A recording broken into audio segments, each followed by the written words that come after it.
Prostrado estou, com lágrimas nos olhos, relembrando do milagre que eu sou.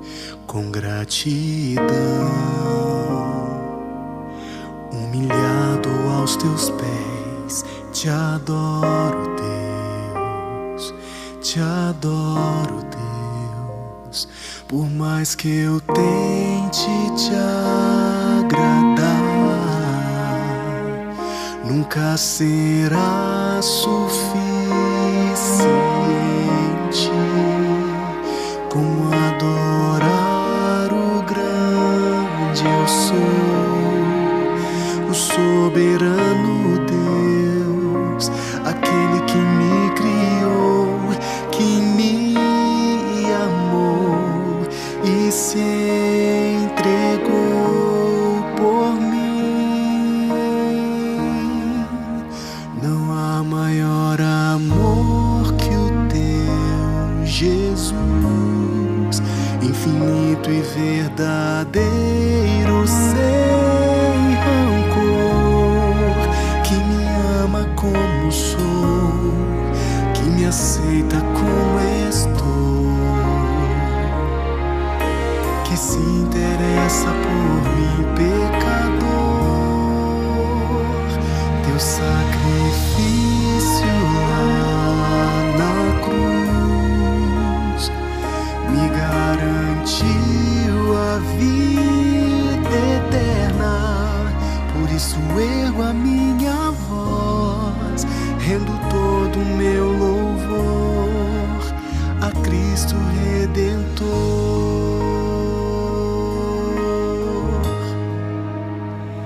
Prostrado estou, com lágrimas nos olhos, relembrando do milagre que eu sou. Com gratidão, humilhado aos teus pés, te adoro, Deus, te adoro, Deus. Por mais que eu tente te agradar, nunca será suficiente como adorar o grande eu sou, o soberano Deus, aquele que me criou, que me amou e se entregou por mim. Não há maior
Nós estamos de volta para mais um estudo da Palavra de Deus. Hoje nós vamos conversar sobre um tema muito interessante. Vamos falar sobre sexualidade dentro do plano de Deus. Mas antes de nós orarmos, eu quero mostrar para você novamente esse livro, o livro Lar Adventista. O título assim parece tão exclusivista, parece que é só para adventistas. Na verdade, esse livro apresenta uma visão de um lar cristão, não apenas um lar adventista. Como vive uma família cristã, como vive um pai, uma mãe, como se relacionam, como se formam as rotinas dentro de uma família cristã. E há um capítulo que aborda o assunto sexualidade também nesse livro. Você pode comprá-lo aqui nesse site que aparece aí na sua tela. Nós vamos agora abrir a palavra de Deus no livro de Gênesis. E antes de lermos, vamos mais uma vez pedir a bênção de Deus sobre esse estudo. Não é um sermão, nós não temos tido sermões nesta semana. Nós temos estudado textos da Bíblia, temos tido estudos bíblicos sobre os assuntos escolhidos. Vamos orar pedindo a bênção de Deus para mais esse estudo bíblico.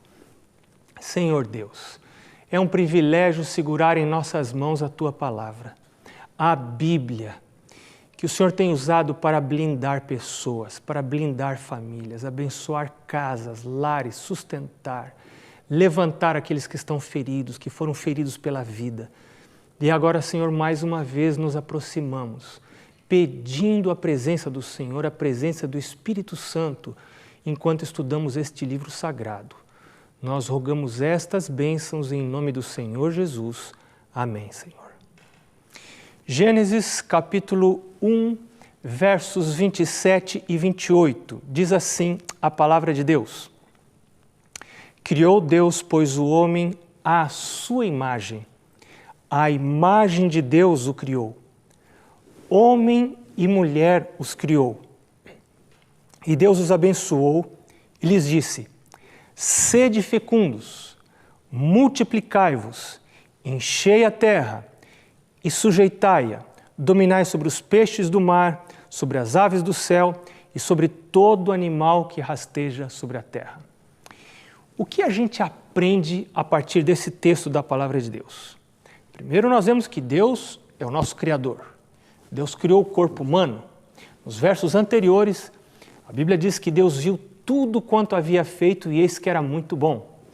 O ser humano saiu mais ou menos assim, desse jeito como nós estamos. Claro que houve uma degeneração por causa do pecado. E eu acho que nós somos uma versão um pouco degenerada, mas em termos gerais, nós saímos das mãos de Deus, Adão e Eva saíram das mãos de Deus com todo esse corpo que temos, com mãos, com pés, com nariz, com orelha, com boca e também com os seus órgãos sexuais. Os órgãos sexuais não apareceram depois do pecado. Os órgãos sexuais foram criados por Deus, que nos criou com a sua mão santa. Ele colocou a sua mão sobre o nosso corpo, nos fez parte por parte, inclusive os órgãos sexuais. E ao terminar de criar, disse Deus que tudo era muito bom. E aqui no verso 27, diz que Deus nos criou à sua imagem. Homem e mulher os criou. A imagem de Deus os criou. E a primeira coisa que me chama a atenção nesse texto é que Deus fez dois gêneros apenas, macho e fêmea, homem e mulher. Dentro do plano de Deus não há opção sexual. Eu não fiz opção por nascer. Ninguém me perguntou se eu queria nascer. Deus, na sua sabedoria, resolveu me trazer esse mundo. E quando me trouxe esse mundo, me trouxe do sexo masculino. Essa foi uma escolha feita por Deus. E sabe, quando a gente aceita o plano de Deus para a vida da gente, a gente aceita a sexualidade escolhida por Deus. E a nossa orientação sexual, o mundo fala muito de orientação sexual, está aqui. A Bíblia tem orientação sexual. A Bíblia diz que Deus criou a mim, Deus criou a você, Deus colocou em nós a sexualidade. E a sexualidade está relacionada com a capacidade de fecundar, de crescer, de se multiplicar. E é isso que aparece no verso 28. Deus ordenou o uso da sexualidade também para a fecundidade.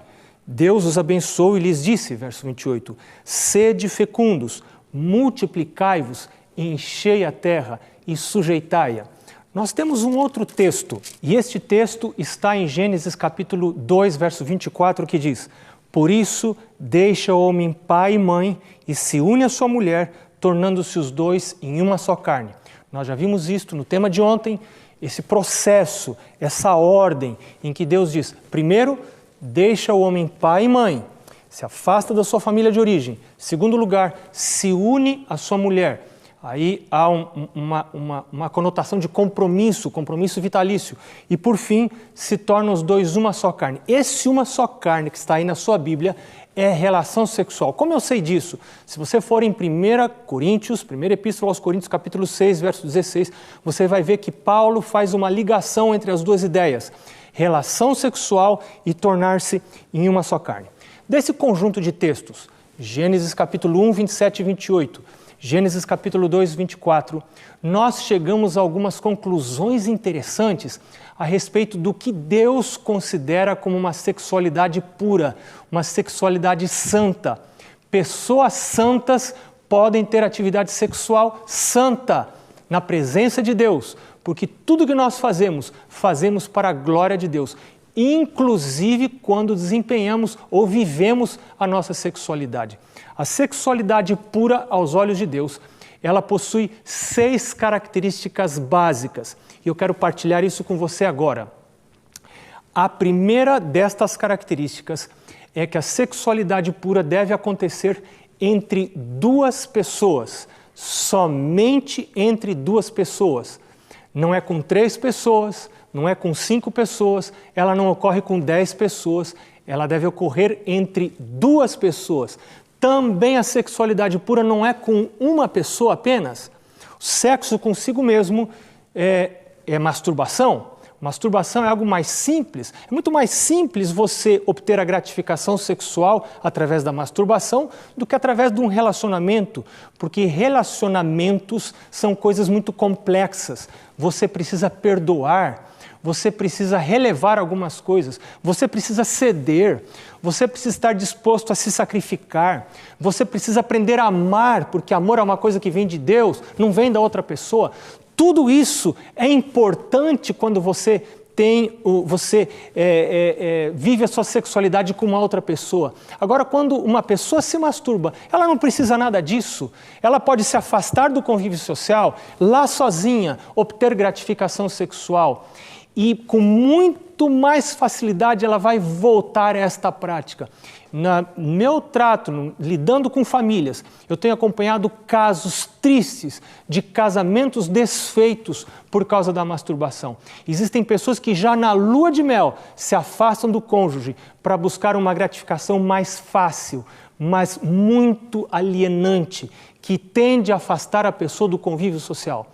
É muito prejudicial. Segunda característica do sexo puro aos olhos de Deus é que a relação sexual, além de ser com 2 pessoas, entre 2 pessoas, deve acontecer entre 2 pessoas reais, não virtuais, não com pornografia, não com sites pornográficos, não com revista pornográfica, não com vídeos pornográficos, porque a pornografia é impureza. Ela tira meus pensamentos do sexo planejado por Deus. E ela tende também a ser alienante, porque ela tende a provocar desejos sexuais sem que eu tenha necessidade de investir em um relacionamento sério. Terceira característica da sexualidade pura aos olhos de Deus é que, além de ser entre 2 pessoas e que essas pessoas sejam reais, de carne e osso, sangue quente, ele deve acontecer entre 2 pessoas também de sexo diferente. Isso é muito importante. Na Bíblia, Deus diz que o sexo deve ocorrer entre um homem e uma mulher, entre macho e fêmea. Não há possibilidade alguma de haver a bênção de Deus para um relacionamento sexual homossexual, um relacionamento homoafetivo. Dentro da palavra de Deus, não há lugar para esse tipo de relação sexual. Quarta característica do sexo puro é que deve existir um compromisso vitalício. E esse compromisso está claro aqui. na palavra de Deus. Deixará homem pai e mãe, se unirá à sua mulher e serão os dois uma só carne. Há outros textos da palavra de Deus em que esse compromisso vitalício é algo muito sério, muito prezado por Deus. Casamento é para toda a vida. E quando a gente namora, a gente tem que namorar pensando numa relação para toda a vida. Uma quinta característica do sexo puro é que a sua funcionalidade foi estabelecida na criação. Eu vou explicar o que eu estou querendo dizer para você. Deus criou cada parte do nosso corpo com funções específicas. Elas não apareceram, elas não se adaptaram, elas foram criadas especificamente pela mão do Senhor para funcionarem com aptidões específicas. Por exemplo, Deus fez o olho para a gente ver, Deus fez o nariz para a gente cheirar, Deus fez o ouvido para a gente ouvir, Deus fez o cabelo para cobrir a careca da gente, não é verdade? Tem gente que está precisando e eu já estou começando a ficar careca. Mas Deus fez nossos órgãos sexuais com funções muito específicas. Quando nós vivemos nossa sexualidade fora das funções estabelecidas por Deus na criação do corpo humano, nós violamos o plano original de Deus para a criação. Então, quando você pensa em sexualidade, pensa na criação. Deus fez mão para pegar, boca para comer, pé para caminhar, e Deus fez cada órgão sexual com a sua função específica. Quando a gente começa a querer inverter essa função, a gente está buscando um tipo de prazer que pode se tornar muito danoso para a vida e também para a vida espiritual. E a sexta característica da sexualidade pura, eu queria ter um tema só para falar sobre ela, mas o sexo deve ser vivido, deve ser praticado com amor. Isso é algo muito profundo, não dá para falar agora, rapidamente para você. Mas um texto que para mim é chave é Filipenses capítulo 2, 24. Ali em Filipenses capítulo 2, 24, Deus diz assim: cada um tem em vista não apenas o que é seu, do seu interesse, mas cada um pense naquilo que também é do outro. Eu quero abrir a palavra de Deus nesse texto, não quero apenas citar de memória, porque esse é um texto muito importante. Filipenses capítulo 2, o verso 4. Filipenses capítulo 2, o verso 4. Esse é um texto muito importante para a sexualidade. Diz assim: não tenha cada um em vista o que é propriamente seu, senão também cada qual o que é dos outros. Quando eu penso naquilo que é meu, eu penso no meu prazer, nos meus desejos, no meu gosto, na minha vontade, eu estou desenvolvendo atributos egoístas que são característicos de Satanás, o inimigo de Deus. Deus é amor, diz a palavra de Deus. E o amor pensa no outro. Então, quando um ser humano casado desenvolve essa sua sexualidade, vive a sua sexualidade, deve estar sempre pensando no outro, no prazer do outro, na alegria do outro, na gratificação do outro, um pensando no outro. Este é o sexo puro. E quando alguém pratica o sexo puro, reforça as características semelhantes ao caráter de Deus. Está reforçando o caráter de Deus na sua vida. Um outro texto muito interessante que nós vamos estudar hoje se encontra em Provérbios capítulo 5, versos 17 e 18.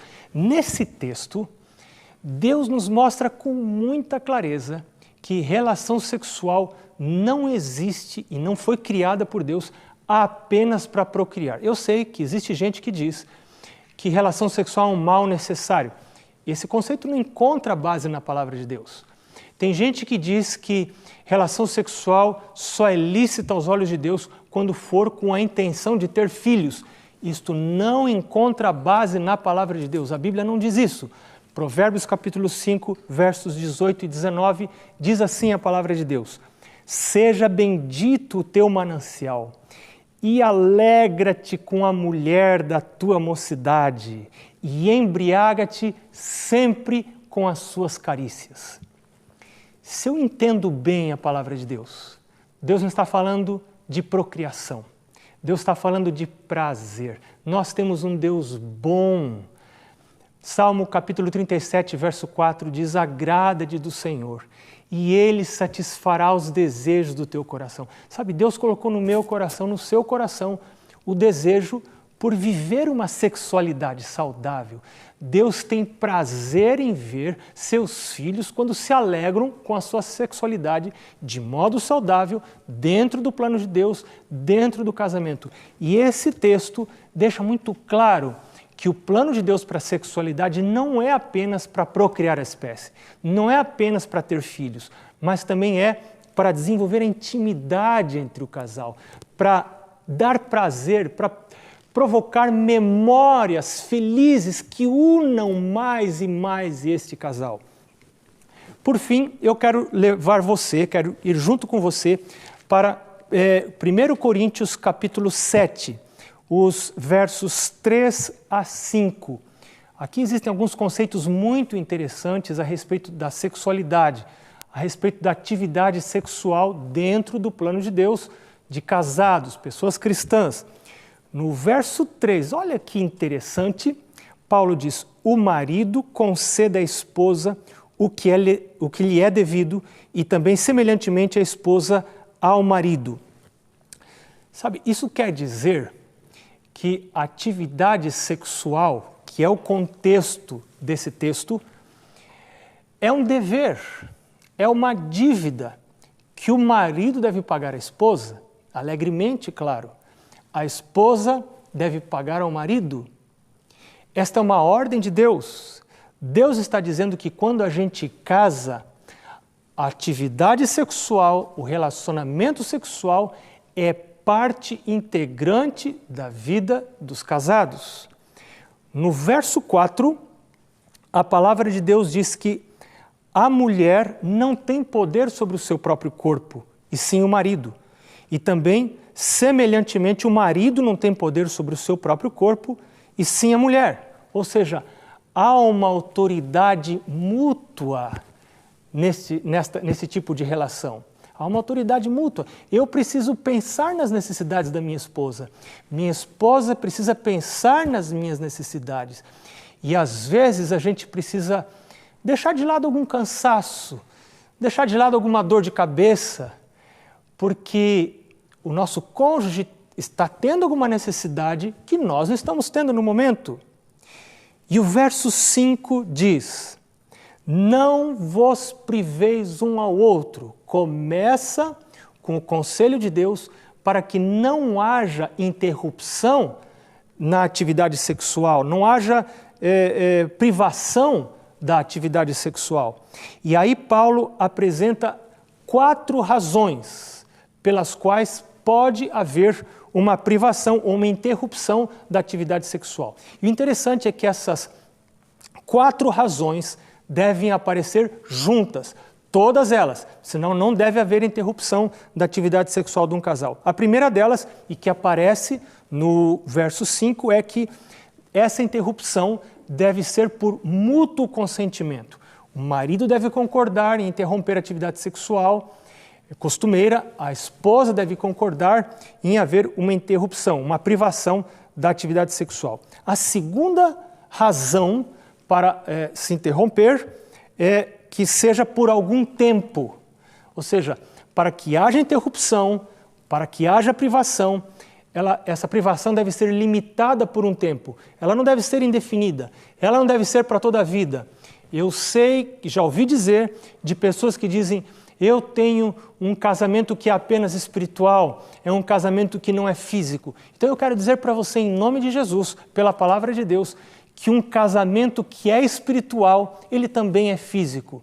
A não ser que haja alguma doença, que haja algum problema de outra ordem, que não esteja aqui amparado nesse verso. Mas entre duas pessoas normais, saudáveis, é isso que está valendo, é a palavra de Deus que vale. A terceira razão que deve aparecer para que possa haver privação da atividade sexual é que, se é para parar de ter relacionamento sexual, deve ser para se dedicar à oração. E lembre-se das anteriores, deve haver mútuo consentimento, deve ser por um tempo limitado e deve ser para orar. E a quarta razão, para então se ajuntarem novamente. Paulo está dizendo, volte a ter a relação sexual, volte a ter o relacionamento sexual costumeiro, porque isso é muito importante, é muito sério isto. Nós devemos investir no relacionamento sexual. Agora, algumas pessoas podem dizer assim, meu relacionamento sexual não está bom, nós não estamos nos entendendo, já nós não nos procuramos mais, a coisa não está boa. Não procure a razão disto no próprio relacionamento sexual. Geralmente é problema em alguma outra área do seu casamento e na maior parte dos casos são problemas de comunicação.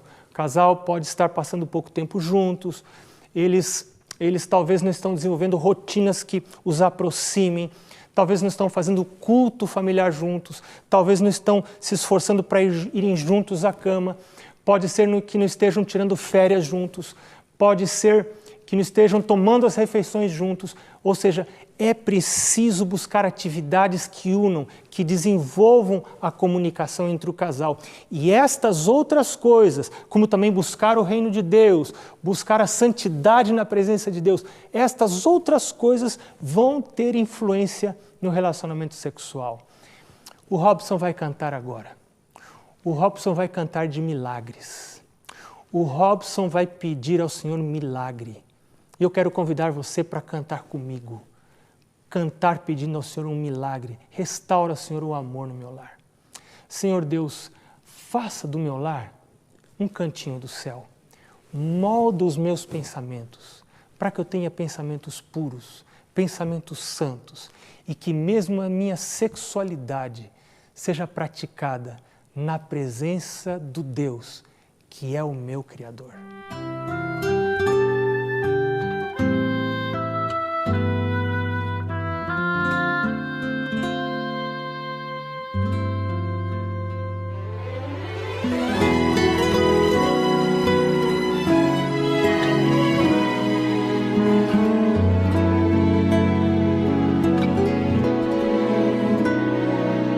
Restaura, Senhor, o amor em meu lar. Restaura.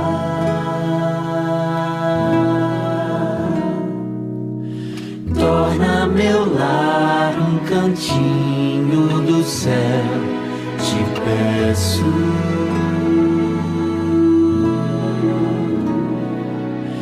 Molda-me os pensamentos. Vem e permeia meu ser, revela-me tua vontade, ensina-me tua verdade. Restaura, Senhor, o amor em meu lar.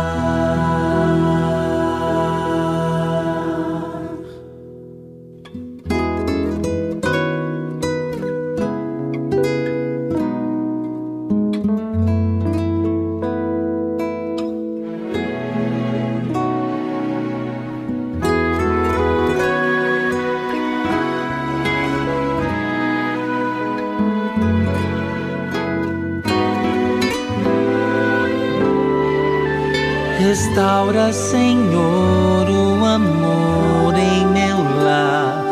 Restaura.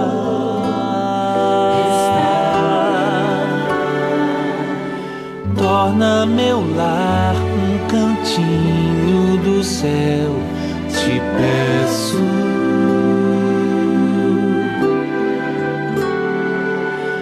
Molda-me os pensamentos. Vem e permeia meu ser, revela-me tua vontade, ensina-me tua verdade. Restaura, Senhor, o amor em meu lar.